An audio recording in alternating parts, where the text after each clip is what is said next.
পাড়ার কাকুর দোকানে নয়তো মেলাঘাটে ঘুগনি তো আপনারা খেয়ে থাকেন, কিন্তু চিকেন ঘুগনি একটু স্পেশাল হয়ে থাকে।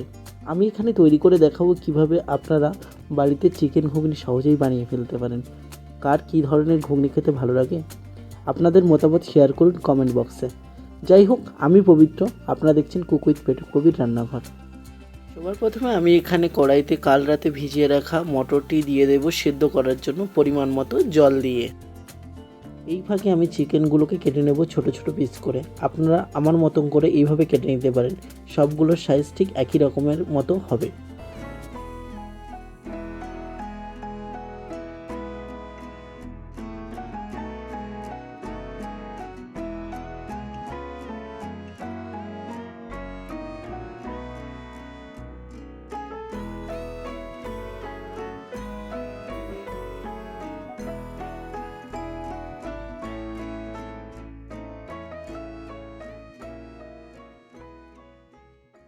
এরপর আমি একটা আলু নিয়ে নেব আর ঠিক ডুমো ডুমো সাইজের করে কেটে নেব।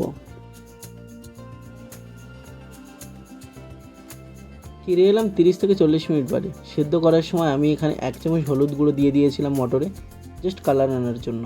ঠিক এইভাবে দেখে নেব মটরটা কতটা সিদ্ধ হয়েছে। এমনভাবে সিদ্ধ করে নেব যাতে মটরগুলো যেন বেশি সিদ্ধ না হয়, এটা আপনাদের ঠিক এইভাবে বুঝে নিতে হবে। এইবার আমি এখানে স্বাদের জন্য কড়াইতে দিয়ে দেব পরিমাণ মতো সরিষা তেল। আপনারা সাদা তেল দিয়েও বানাতে পারেন। গরম তেলে কেটে রাখা আলুর পিসগুলোকে আমি দিয়ে দেব, আর মাঝারি আছে এগুলোকে আমি ভেজে নেব।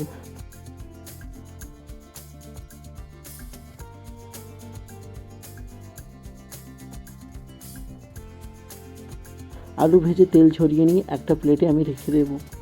আমি এখানে আপনাদের করে দেখাবো সিক্রেট মশলা বানানো, যেটা অনেকটা টেস্ট এনে দেবে আপনার চিকেন ঘুগনিতে।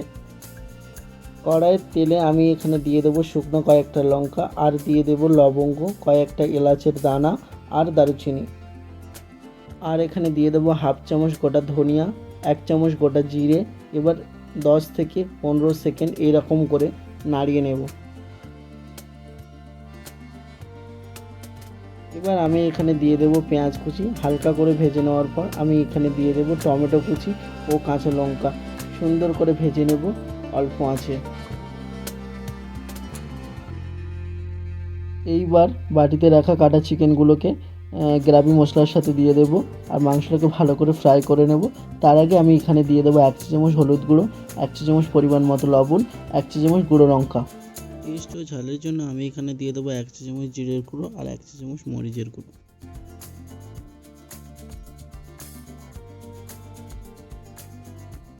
মাংসগুলো ভাজা হয়ে গেছে। এরপর আমি এখানে দিয়ে দেবো সিদ্ধ করা মটরগুলো।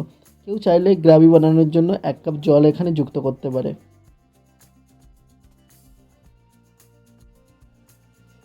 এরপর আমি এখানে দিয়ে দেবো ধনেপাতা কুচি। আমাদের ঘুগনিটা সার্ভ করার জন্য একেবারে রেডি হয়ে গেছে। তাহলে আপনারা বাড়িতে চটপট বানিয়ে ফেলতে পারেন স্পেশাল চিকেন ঘুগনি। আর অবশ্যই জানাবেন কমেন্টসে কেমন লাগলো আমাদের এই রেসিপিটি। এইরকম স্পাইসি ঘুগনি পেলে কার না জিভে জল আসে। আশা করি আপনাদের এই রেসিপিটি ভালো লাগবে। অবশ্যই একবার পরিবারের সাথে শেয়ার করুন, আর যাদেরকেই খাওয়াবেন তাদের কাছে একটা ফিডব্যাক নেবেন, আর অতি অবশ্যই কমেন্টসে জানাবেন।